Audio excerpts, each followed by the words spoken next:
સારું તો મિત્રો ધોરણ 9 ગુજરાતી માધ્યમ સામાજિક વિજ્ઞાન વિષય અંતર્ગત આપણે ચેપ્ટર નંબર 2 નો અભ્યાસ કરી રહ્યા છે.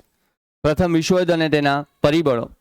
ગઈકાલે આપણને ખ્યાલ છે કે ભાઈ ભારત દેશની અંદર કે પછી વિશ્વની અંદર જ્યારે આપણે વાત કરતા હતા કે ભાઈ યુરોપના જે સંસ્થાનવાદી ભૂખ્યા રાષ્ટ્રો હતા એમણે કઈ રીતે એશિયા અને આફ્રિકાના દેશોને પોતાના ગુલામ બનાવ્યા એના વિશે આપણે ગઈકાલે ચર્ચા કરી અને પ્રથમ વિશ્વયુદ્ધના કેટલાક પરિબળો વિશે આપણે ગઈકાલે જોયું હતું. આજે જે પરિબળો આપણા બાકી છે તે પરિબળો વિશે ચર્ચા કરશું અને અંતે એના પરિણામો વિશેની આપણે ચર્ચા કરવાની છે. તો ક્લિયર? ચલો આગળ જઈએ.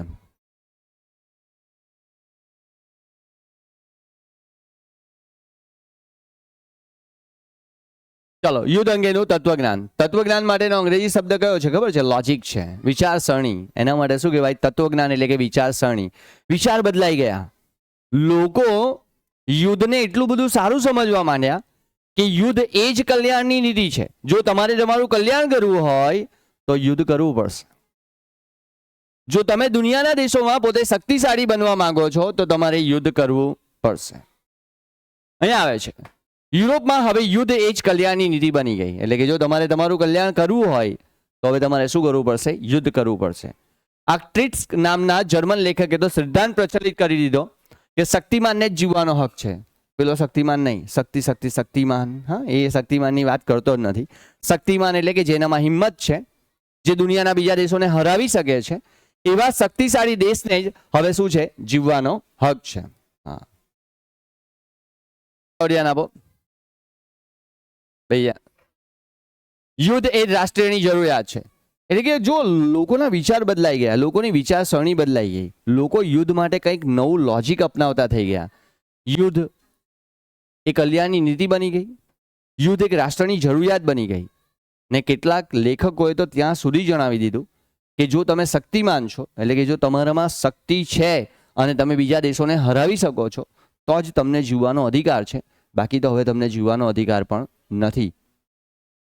નિટ્સ નામના જર્મન લેખકો તો યુદ્ધને એક શું ગણાવી દીધું? પવિત્ર કાર્ય, હોમ ગણાવી દીધો, હવન ગણાવી દીધો કે યુદ્ધમાં જોડાઓ અને તમારા દેશને પવિત્ર બનાવો. વિચાર કરો કે લોકોની વિચારસરણી યુદ્ધ માટે ક્યાં સુધી બદલાઈ ગઈ હતી. અને જ્યારે આ પરિસ્થિતિઓ આવે, જ્યારે લોકોની વિચારસરણી આવી થઈ જાય તો તમે માનો કે યુદ્ધ ન થાય તેવું બની શકે? થાય જ. અને એ જે યુદ્ધ થયું એ પ્રથમ વિશ્વયુદ્ધ. હવે આવે છે ઓસ્ટ્રિયાના રાજકુમાર હતા અને આ ઓસ્ટ્રિયાના રાજકુમાર એમની પત્ની સાથે ફરવા જાય છે. સ્ટોરી જ કહું છું. એમની પત્ની સાથે ફરવા ગયેલા હોય છે, બગીમાં જાય છે. અને આ બગીમાં જતા જતા તે સમય દરમિયાન સર્બિયા નામની, એટલે કે સર્બિયાની ઉગ્રવાદી સંસ્થા જેનું નામ હતું બ્લેક હેન્ડ. નામ શું હતું? Black hand. આ બ્લેક હેન્ડ નામની સંસ્થાના એક ઉગ્રવાદીએ આ ઓસ્ટ્રિયાના રાજકુમાર ઉપર ગોળી ચલાવી અને ઓસ્ટ્રિયાના રાજકુમારને આ ગોળી ન વાગી, પણ એ ગોળી કોને વાગી ગઈ? એની પત્નીને વાગી ગઈ. એની પત્ની મૃત્યુ પામી. એની પત્ની મૃત્યુ પામવાને કારણે એણે ઓસ્ટ્રિયા પર, એટલે કે ઓસ્ટ્રિયાએ આક્ષેપ મૂક્યો. કોના ઉપર? જોજો, હા, બરાબર સમજજો. સર્બિયાનો હાથ હોવાનો ઓસ્ટ્રિયાએ આક્ષેપ મૂક્યો અને 48 કલાકમાં એણે અલ્ટિમેટમ જાહેર કર્યું કે ભાઈ 48 કલાકના આગલા સમયમાં સર્બિયા એ વ્યક્તિને અને સર્બિયાની આ જે બ્લેક હેન્ડ નામની જે સંસ્થા હતી, ઉગ્રવાદી સંસ્થા, એ માણસને એના હવાલે કરી દઈ. પણ સર્બિયાએ હાથ ઊંચા કરી દીધા કે અમને તો કંઈ ખબર જ નથી. આવું કોણે કર્યું? કોણે ગોળી ચલાવી? હવે પેલા ઓસ્ટ્રિયાના રાજકુમારનો ગુસ્સો ભડકી ગયો કે જો તમે એને હવાલે નહીં કરો તો હવે યુદ્ધ થશે. ઓસ્ટ્રિયાએ સર્બિયાનું કશું નહીં સાંભળતા સર્બિયા સાથે યુદ્ધ જાહેર કર્યું અને આ સાથે પ્રથમ વિશ્વયુદ્ધનો પ્રારંભ થયો 1 ઓગસ્ટ 1914. તો નાઉ ક્લિયર? પ્રથમ વિશ્વયુદ્ધની ઘટના. પ્રથમ વિશ્વયુદ્ધ દરમિયાન મિત્ર રાષ્ટ્રોએ કેટલા પક્ષો હતા? 24. અને ધરી રાષ્ટ્રોએ કેટલા રાષ્ટ્રો હતા? 4 રાષ્ટ્રો. હવે મિત્ર રાષ્ટ્રો કોને કહેવાય? કે જે જૂથ બનાવીને લડતા હોય ને એને શું કહેવાય? મિત્ર રાષ્ટ્રો કહેવાય. અને ધરી રાષ્ટ્ર કોને કહેવાય? કે જે વિશ્વમાં એકલા રહીને લડતા હોય તેને શું કહેવાય? ધરી રાષ્ટ્ર કહેવાય. 4 ધરી રાષ્ટ્રો હતા અને 24 મિત્ર રાષ્ટ્રો હતા. જર્મનીએ શરૂઆતમાં નોંધપાત્ર વિજયો મેળવ્યા. મેં તમને ગઈકાલે જ કીધેલું, જેસી ઘરની વેસી ભરની. યાદ રાખજો આ સ્લોગન. આવશે એનો સમયગાળો. એણે જે કર્યું હતું ને એ ભોગવવાનો સમયગાળો આવશે. જર્મનીને ક્યાંક એવું થઈ ગયું અંદરથી કે ભાઈ આપણા જેટલું પાવરફુલ કન્ટ્રી અત્યારે કોઈ નથી, અને જર્મનીને ખરેખર કોઈ હરાવી શકે તે સમય દરમિયાન હતું પણ નહીં. જર્મની એટલું પ્રબળ રાષ્ટ્ર થઈ ચૂક્યું હતું કે બધાને એવું લાગી ગયું હતું કે ભાઈ જર્મની આ યુદ્ધમાં શું કરશે, વિજય મેળવશે. અને આ ફ્રાન્સની સેનાને તેને નષ્ટ કરી નાખી. તેણે ભયાનક સબમરીન યુદ્ધ કર્યું અને મિત્ર રાષ્ટ્રોના અનેક જહાજોને ડૂબાડી દીધા. ટેન્કો, ઝેરી ગેસ, લાખો સૈનિકો અને નાગરિકોની જાનહાનિ થઈ. રશિયામાં તે જ વર્ષે ક્રાંતિ થઈ. 1914 થી 1918, 1917નો સમયગાળો વચ્ચે આવ્યો. હવે તે સમય દરમિયાન જર્મની, ફ્રાન્સ, રશિયા અને બ્રિટન આ 4 રાષ્ટ્રો મુખ્ય હતા. ફ્રાન્સને એણે યુદ્ધમાં હરાવી દીધું, એ નીકળી ગયું. રશિયામાં શું થઈ, ક્રાંતિ થઈ. હવે પોતાના ઘરમાં આગ લાગેલી હોય તો બીજાના ઘરમાં આપણે પાણી છાંટવા જઈએ ન જઈએ. રશિયામાં પોતે જ ક્રાંતિ થઈ એટલે રશિયા પણ આ યુદ્ધમાંથી નીકળી ગયું. હવે માત્ર કોણ રહ્યું, બ્રિટન. કોણ રહ્યું, બ્રિટન. બ્રિટન કોનામાં હતું, મિત્ર રાષ્ટ્રોના પક્ષે હતું. જોજો હા, બરાબર સમજજો. જે દેશ જીતવાની કગાર પર હતો એ દેશ હારી ગયો. શા માટે, એક ભૂલના પરિણામે. એક ભૂલના પરિણામે. અને જે એ જીત્યો હતો તે પણ બધું હારી જવું પડ્યું. હવે જોજો, 1917માં રશિયા યુદ્ધમાંથી ખસી ગયું. સ્વાભાવિક છે ભાઈ, પોતાના ઘરમાં જ આગ લાગી, એના દેશમાં જ ક્રાંતિ થઈ, તો સ્વાભાવિક છે એ તો યુદ્ધમાં ન જોડાય, એ બહાર નીકળી ગયો. આ જર્મનીના સમયે ખૂબ શક્તિશાળી હતું. જર્મનીને કોઈ હરાવી શકે એમ હતું નહીં. અમેરિકન સ્ટીમર અહીંયા ભૂલ કરી એણે. જ્યારે પોતે પોતાને બહુ મહાન સમજવા માંડીએ ને ત્યારે આપણને ઘમંડ આવી જાય. અને ઘમંડમાં એણે શું કરી નાખ્યું, અમેરિકા પર હુમલો કરી નાખ્યો. અમેરિકાના એક લ્યુસિટાનિયા નામના જહાજ ઉપર એણે આક્રમણ કર્યું. કોણે, જર્મનીએ. અને એ સમય દરમિયાન એના 147 અમેરિકન સૈનિકો એમાં માર્યા ગયા. હવે KGFની એન્ટ્રી થઈ. કોણ, અમેરિકા. અમેરિકાએ આનો વળતો પ્રહારનો બદલો લેવા અમેરિકાએ કોની સાથે જોડાણ કર્યું, મિત્ર રાષ્ટ્ર સાથે. જે રાષ્ટ્રો હારી જવાની કગાર પર હતા એ રાષ્ટ્રોની શક્તિમાં શું થયો, વધારો થયો. કેમ, કારણ કે હવે કયો દેશ જોડાયેલો, અમેરિકા જોડાયેલો હતો. અને અમેરિકા કોઈ સામાન્ય દેશ હતો નહીં. અમેરિકા મિત્ર રાષ્ટ્રોના પક્ષે જોડાયું એપ્રિલ 1917. તેની સાથે પનામા, ગ્રીસ, ક્યુબા, ચીન અને સિયામ જેવા મિત્ર રાષ્ટ્રોના પક્ષે જોડાયા, જેથી મિત્ર રાષ્ટ્રોની તાકાતમાં શું થયો, વધારો થયો. અમેરિકાના લશ્કર સામે જર્મન સેના ટકી શકી નહીં. એટલે કે જર્મની અમેરિકાના સૈન્ય સામે ટકી શકી નહીં. અને જર્મની જે જીતવાની કગાર ઉપર હતું એ આની સામે શું થઈ ગયું, હારી ગયું. શું થઈ ગયું, હારી ગયું. આમ સમગ્ર યુદ્ધનું જાણે પાસું બદલાઈ ગયું. બલ્ગેરિયા સપ્ટેમ્બર 1918, તુર્કી અને ઓસ્ટ્રિયા મિત્ર રાષ્ટ્રોના શરણે આવ્યા અને ઓક્ટોબર 1918માં જર્મન સમ્રાટ કેસરે રાજસત્તા છોડીને ભાગી ગયો. એટલે કે એણે હાર માની લીધી અને જર્મની આ યુદ્ધમાં હારી ગયું. આમ પ્રજાસત્તાકે 11 નવેમ્બર 1918ના રોજ મિત્ર રાષ્ટ્રોની શરણાગતિ સ્વીકારી અને યુદ્ધ વિરામના કરાર ઉપર હસ્તાક્ષર કરવાનો વારો આવ્યો અને આમ વિશ્વયુદ્ધનો અંત આવ્યો. સમજ પડી ગઈ, ખ્યાલ આવી ગયો? એકવાર પાછું સમજાવવાની જરૂરિયાત છે કશે? ઓકે, ચાલો. પ્રથમ વિશ્વયુદ્ધના પરિણામો જોજો. હવે મેં કીધેલું ને, જેસી ઘરની વેસી બરની. જાનમાલની હાનિ, લગભગ 6.5 કરોડ લોકો યુદ્ધમાં ભાગ લીધો. એટલે કેટલા લોકોએ, 6.5 કરોડ લોકોએ તો આ યુદ્ધમાં ભાગ લીધેલો, જેમાં અંદાજે 1 કરોડ લોકો મૃત્યુ પામ્યા. સંખ્યા વાંચો ખાલી, કોરોનાની વાત નથી આ. કોરોનામાં તો આના 5% બી માણસ નહીં મરેલા, તે બી કોરોનાએ હાહાકાર મચાવી દીધેલો. તમને ન ખબર હોય ને તો યુટ્યુબ પર વિડીયો જોજો ક્યારેક. આ યુદ્ધ સમયની જે ઘટનાઓ છે એ ઘટનાઓના વિડીયો, જ્યારે આ 1 કરોડ માણસો મૃત્યુ પામેલા ત્યારે એમની લાશને દફનાવવા માટે મોટા મોટા ખાડા કરવામાં આવતા અને બુલડોઝરથી એ લાશને એમાં નાખીને દફન કરવામાં આવતી. એક જ સાથે બધાને દફનાવી દેવામાં આવતા. કારણ કે કરોડ લોકો એક જ સાથે જો દુનિયામાં મૃત્યુ પામે તો વિચાર કરો કેવી હાલત થાય. આ કોઈ નાની સૂની ઘટના હતી નહીં. આમ તે સમય પછી લોકો કાયમ અપંગ બન્યા. 70 લાખથી વધારે. આ યુદ્ધ બાદ રોગચાળો ફાટી નીકળ્યો. લોકોની પાસે કામ ન હતું, જેને કારણે લોકો ભૂખા મરવા માંડ્યા. એટલે કે ભૂખચારો ફાટ્યો. હત્યાકાંડના લીધે મરનારાઓની સંખ્યા વધી અને યુદ્ધના ખર્ચનો તો કોઈ આંકડો આપણી પાસે હતો જ નહીં. સામાજિક પરિવર્તન. વિશ્વના દરેક રાષ્ટ્રોમાં યુદ્ધ દરમિયાન પુરુષો મોટે ભાગે શું હોય? યુદ્ધના મોરચે હોય.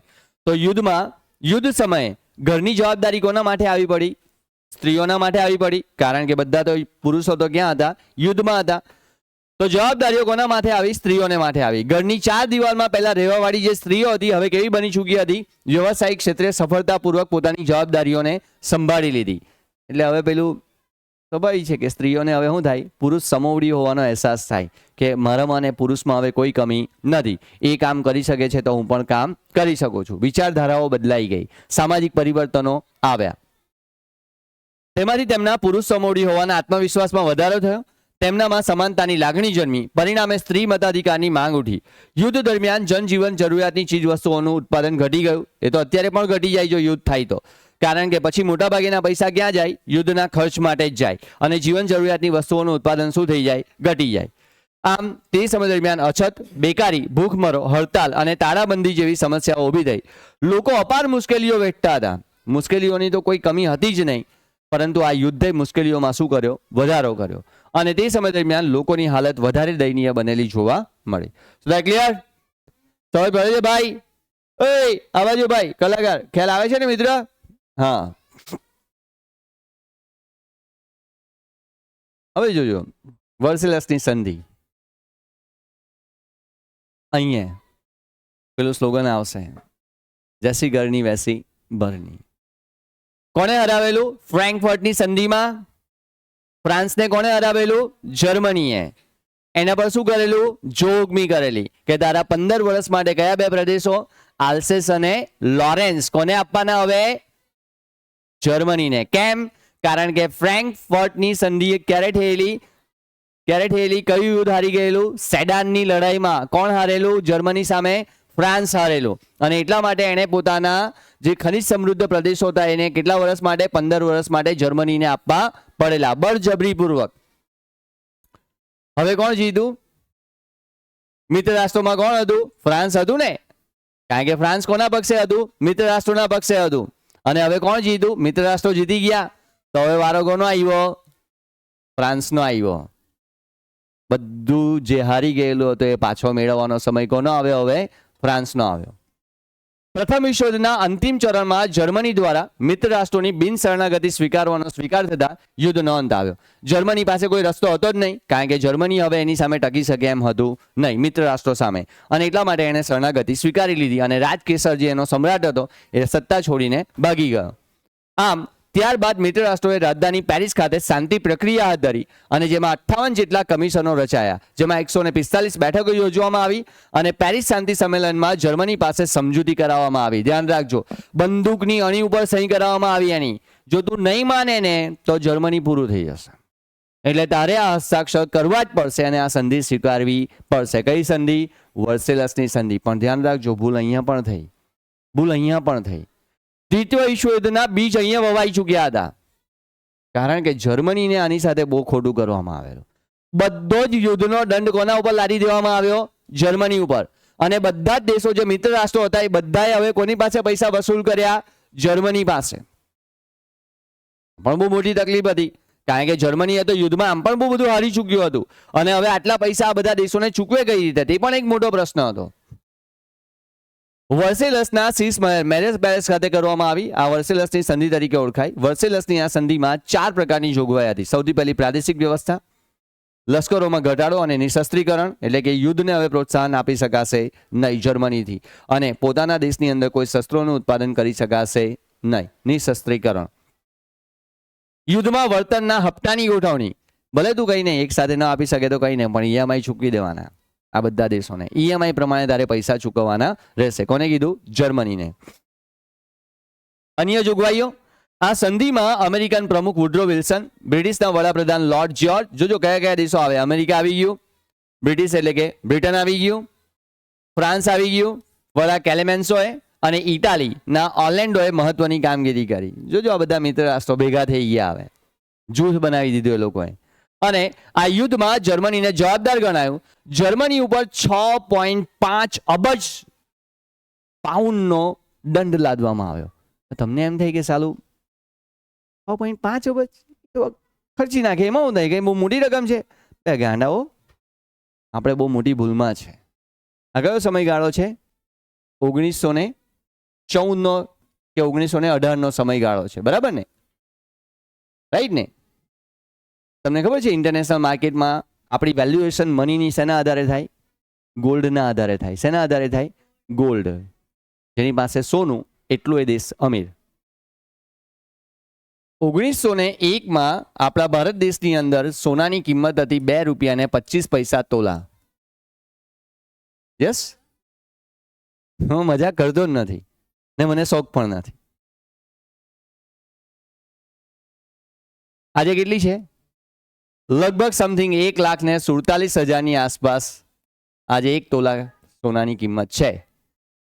તો હવે વિચાર કરો કે 6.5 અબજ પાઉન્ડ ત્યારના કેટલા હશે?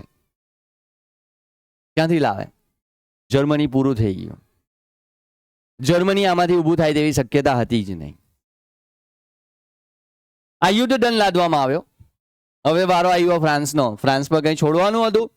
ફ્રાન્સે એને કીધું મારા આલ્સેસ ને લોરેન્સ લીધેલા ને તે તો પાછા આપવાના જ, પણ તારી એક જે રાઇન નદી છે એ રાઇન નદીને તારે આંતરરાષ્ટ્રીય જળમાર્ગ માટે ખુલ્લી મૂકવાની. કોઈ કર લેવામાં આવશે નહીં. એ આંતરરાષ્ટ્રીય નદી તરીકે તેનો ઉપયોગ થશે. અને એના પણ એક પ્રાંત હતો, જે પ્રાંતનું નામ શું હતું?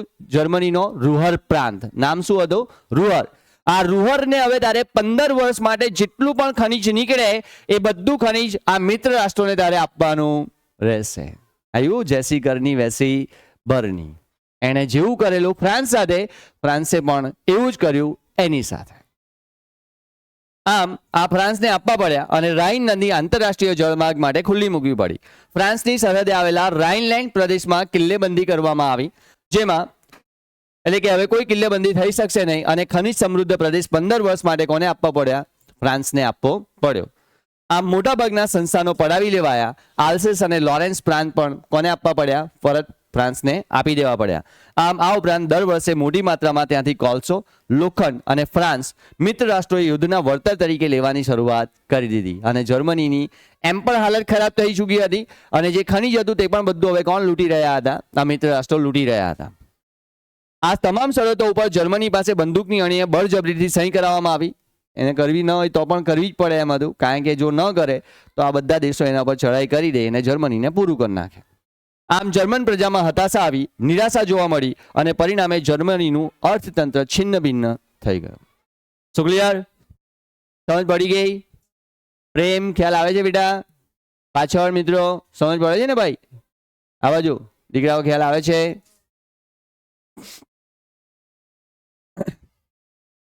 દૂરગામી પરિણામ.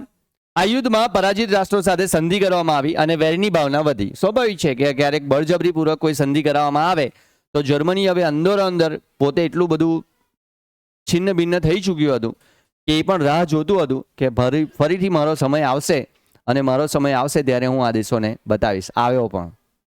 તમે વિચાર કરજો, આ દેશ પાછો બેઠો થઈ ગયો.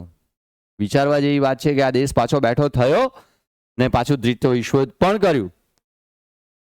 વિચારવા જેવી વાત હતી. દ્વિતીય વિશ્વયુદ્ધમાં પણ હારી ગયું, તે છતાં પણ પાછું બેઠું થયું અને આજે વિકસિત દેશોની હરોળમાં આવે છે. આ કોઈ નાની મોટું એચિવમેન્ટ નથી. આ સાબી શકાય નહીં. સામ્યવાદી રશિયાને રાષ્ટ્રસંઘમાં સ્થાન ન અપાયું, અમેરિકાએ રાષ્ટ્રસંઘમાં જોડાયું નહીં અને તેથી દ્વિતીય વિશ્વયુદ્ધના કારણ પ્રથમ વિશ્વયુદ્ધની શાંતિ પ્રક્રિયામાં સર્જન પામ્યું તેમ આપણે કહી શકીએ.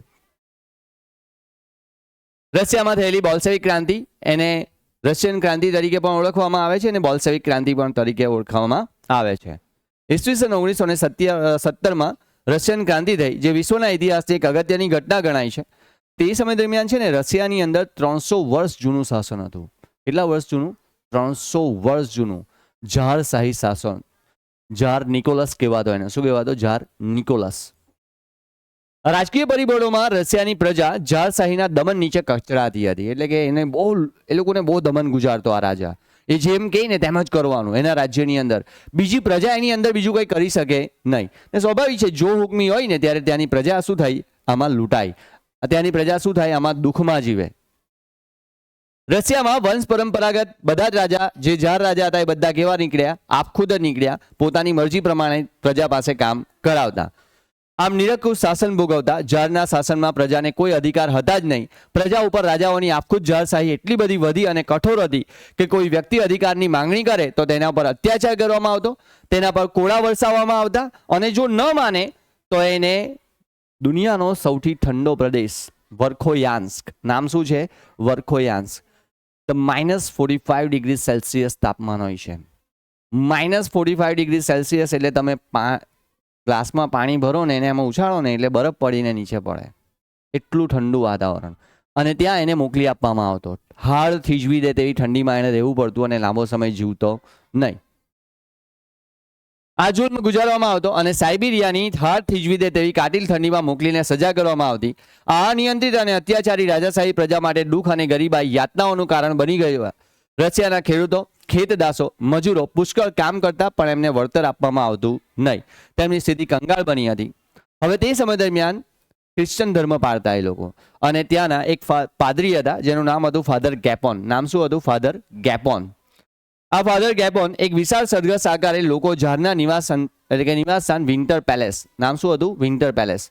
વિન્ટર પેલેસ એટલા માટે કહેવાતો કારણ કે ત્યાં ખૂબ ઠંડી હતી અને એની ચારે બાજુ, એ પેલેસની ચારે બાજુ શું હતા? બરફ જ હતો, અને એટલા માટે એનું નામ શું હતું? Winter palace.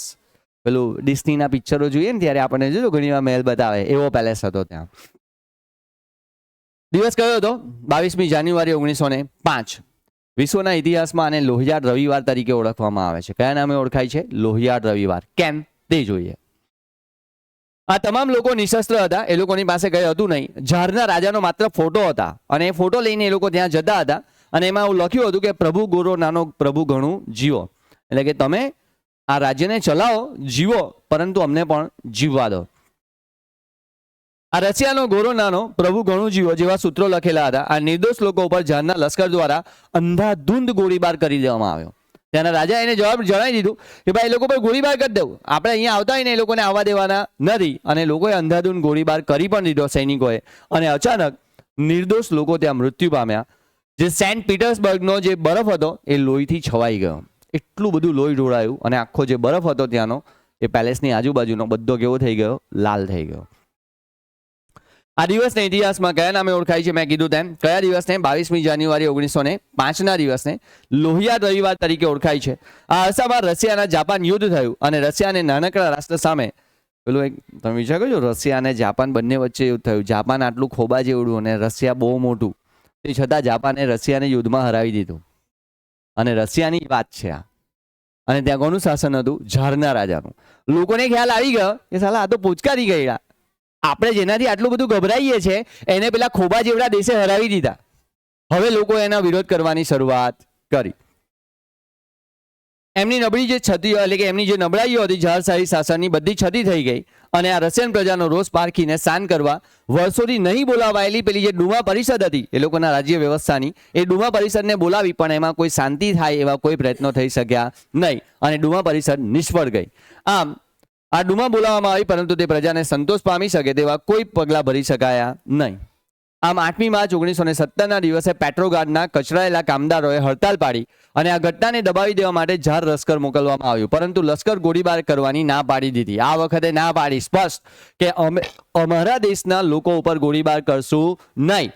રશિયાનું જે લશ્કર હતું એ પણ એમના વિરુદ્ધ થઈ ગયું કે એક તો તમે જાપાન સામે હારી જાઓ છો અને આપણા દેશની જ પ્રજાને તમે વિરોધ કરો છો, અને એટલા માટે આ જે જારશાહી શાસન હતું એનું જે લશ્કર હતું એણે એના નાગરિકો ઉપર ગોળીબાર કરવાનું શું કરી દીધું? ના પાડી દીધું. હવે કઈ જારના રાજાથી કઈ થાય એમ હતું નહીં. આમ જારશાહીના પતન બાદ કેરેન્સ્કીના નેતૃત્વ હેઠળ મેન્સેવિક પક્ષ અસ્તિત્વમાં આવ્યો. એક રાજકીય પક્ષ બન્યો જેમાં જારશાહીનું પતન થતા એકમાત્ર લેનિન સિવાય રશિયાના લોકો બધા જ ખુશ હતા. કારણ કે આ લેનિન એવું માનવા વાળો હતો કે હકીકતમાં દેશમાં જે સરકાર રચાવી જોઈએ, કોની રચાવી જોઈએ? જે કામદારો છે તેની, જે ખરી મહેનત કરે છે તેની. અને એટલા માટે એણે લેનિનને કાર્લ માર્ક્સની વિચારસરણી પ્રમાણે શ્રમજીવીઓ, શ્રમજીવીઓ કોને કહેવાય? જે કામ કરીને જીવન જીવતા હોય તે. આમ માનતો હતો, જ્યારે મેન્સેવિક પક્ષના મધ્યમ વર્ગના લોકોમાં વર્ચસ્વ ધરાવતા હતા. પરિણામે બોલ્શેવિક અને મેન્સેવિકોના વિરુદ્ધ ઉશ્કેરી નવેમ્બર 1917માં આખરી ક્રાંતિ થઈ, જે સમાજવાદી બોલ્શેવિક ક્રાંતિ તરીકે ઓળખવામાં આવે છે. બસ આટલું છે આમાં, બીજું કશું નથી.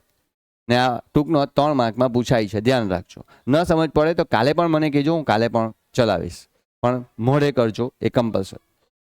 આમ ઝારશાહીનો 300 વર્ષ જૂનો તખ્તો ઉખડી ગયો અને 300 વર્ષના ઇતિહાસમાં પ્રથમવાર આ જે રશિયા હતું એ ઝારશાહીના શાસન વગરનું થઈ ગયું. તો ક્લિયર? ક્લિયર? વિશ્વ શાંતિ માટેના પ્રયાસ. પ્રથમ વિશ્વયુદ્ધ પૂર્ણ થયું, લોકોએ ખુમારી પણ વેઠી, ભૂખ ચારો પણ જોયો, ભૂખ મરો પણ જોયો, કંગાળી પણ જોઈ અને બધી જ વસ્તુ વિશ્વયુદ્ધમાં જોવાઈ ગયું હતું. હવે વિશ્વના દેશોને ક્યાંક એવું લાગ્યું કે વિશ્વયુદ્ધની ભયાનકતાએ વિશ્વ શાંતિની અનિવાર્યતા સમજાવી, એટલે કે ખરેખર હવે વિશ્વ શાંતિ માટે ખૂબ જરૂરી એવી એક સંસ્થાની જરૂરિયાત છે અને એ સંસ્થા એટલે કે કયું? રાષ્ટ્રસંઘ. આમ સમજાવતા વિશ્વ શાંતિની દિશામાં સક્રિયપણે વિચારવાની ફરજ પાડી અને અમેરિકાના રાષ્ટ્રપતિ તે સમય દરમિયાન કોણ હતા? વુડરો વિલ્સન. કોણ હતા? વુડરો વિલ્સન, જેણે આ સ્થાપનામાં વિશેષ યોગદાન આપ્યું, જેણે વિલ્સનના 14 મુદ્દાઓને આગળ ધરીને વિશ્વ શાંતિમાં એટલે કે પેરિસ શાંતિ પ્રક્રિયામાં 10મી જાન્યુઆરી 1920ના રોજ રાષ્ટ્રસંઘની રચના કરવામાં આવી. The league of Nations. હું યુનોની વાત કરતો નથી, સંસ્થા આ જ છે પણ તે પાછળથી સ્થપાયેલી. અત્યારે આપણે ધ લીગ ઓફ નેશન્સની વાત કરીએ છીએ, જેની સ્થાપના 10મી જાન્યુઆરી 1920માં થયેલી. ખાસ યાદ રાખજો. એના ઉદ્દેશો કયા હતા? તો ભાઈ આંતરરાષ્ટ્રીય શાંતિ અને સલામતી જાળવશે, એટલે કે કોઈ પણ દેશની અંદર આંતરરાષ્ટ્રીય શાંતિ અને સલામતી જાળવવાનો પ્રયત્ન કરશે. દરેક રાષ્ટ્ર અન્ય રાષ્ટ્રની અખંડિતતા જાળવશે, એટલે કે કોઈ પણ રાષ્ટ્ર પર કોઈ રાષ્ટ્ર યુદ્ધ કરી શકશે નહીં અને કોઈ પણ દેશને ગુલામ બનાવી શકશે નહીં. યુદ્ધ નીતિનો ત્યાગ કરવો પડશે, એટલે કે યુદ્ધ થાય તેવી પરિસ્થિતિનું સર્જન થાય તો એનું વાટાઘાટો દ્વારા અંત લાવવો પડશે અને કોઈ પણ દેશ સાથે યુદ્ધ કરી શકાશે નહીં. આંતરરાષ્ટ્રીય સંબંધોને વધારે પડતા વિકસાવવા, દેશ દેશ વચ્ચેના સંબંધોને વિકસાવવા, જેનાથી દેશ વચ્ચે ભાઈચારાની ભાવના બની રહે. આંતરરાષ્ટ્રીય ઝઘડાઓનો શાંતિમય રીતે મધ્યસ્થી દ્વારા ઉકેલ લાવવાનો પ્રયત્ન થશે. મધ્યસ્થી કોને કહેવાય? બે છોકરીઓ લડતી હોય અને એમાં ત્રીજી છોકરી જઈને એમ બંનેને સમજાવે કે ભાઈ લડો નહીં, તો એને શું કહેવાય? મધ્યસ્થી કહેવાય. શું કહેવાય? મધ્યસ્થી. એટલે કે જે મધ્યસ્થી દેશ હોય તેના દ્વારા ઉકેલ લાવવાનો પ્રયત્ન કરવો. જો કોઈ રાષ્ટ્રસંઘ કે મધ્યસ્થીની અવગણના કરે તો એને આ રાષ્ટ્રસંઘમાંથી બહાર કાઢી નાખવું. વિશ્વ શાંતિની સ્થાપના કરવા માટે સ્થપાયેલા રાષ્ટ્રસંઘ મહાસત્તાઓની સામ્રાજ્યવાદી નીતિને અંકુશમાં રાખી જ ન શક્યા. આ બધા નિયમો બનાવવામાં આવ્યા ખરા, રાષ્ટ્રસંઘની પણ સ્થાપના થઈ ગઈ, પરંતુ આ તે સમય દરમિયાન દુનિયાના જે દેશો હતા એ આ વિશ્વ શાંતિની પ્રક્રિયાને વધારે સમય સુધી જાળવી શક્યા નહીં અને પરિણામ એ આવ્યું કે 1939માં બીજા વિશ્વયુદ્ધની શરૂઆત થઈ ગઈ. ક્લિયર? ક્લિયર?